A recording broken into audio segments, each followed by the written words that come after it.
భారతదేశంలో మూడవసారి అధికారంలోకి వచ్చిన బీజేపీ ప్రభుత్వం మతతత్వ ఎజెండాతో ముందుకు వెళ్తుందన్నారు.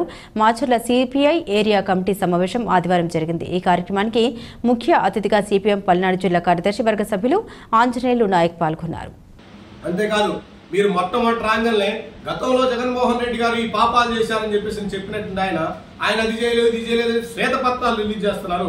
ఆయన ఏమీ చేయలేదు కాబట్టి, ఈ ఆంధ్ర రాష్ట్రానికి అభివృద్ధి చేయలేదు కాబట్టి, ప్రజల్ని ఆ రకంగా హింసించాడు కాబట్టి ప్రజలందరూ మూకుమ్మడిగా అతన్ని ఓడించి ఈ రోజున మీకు అనుకున్నటువంటి ఊహించినటువంటి రీతిలో మీకు అధికారం కట్టబెట్టారు. అందుకని ఆయన పాపాలు చేశాడని నువ్వు చెప్పడం కాదు, ఆయన పాపాలు చేశాడని చెప్పడం కాదు, ఆ పాపాలు నువ్వు సరి చేయాలని చెప్పేసి మేము కోరుతా ఉన్నాం. అదేవిధంగా ప్రజలు ఇవి అడుగుతారు. ఈ 3 సంవత్సరాలు 100 రోజుల పరిపాలనలో ప్రజలు అడుగుతారని చెప్పేసి ఇవాళ రాజకీయాన్ని మొత్తాన్ని తిరుపతి లడ్డు చుట్టూ తిప్పుతా ఉన్నారు. ఇది దుర్మార్గం.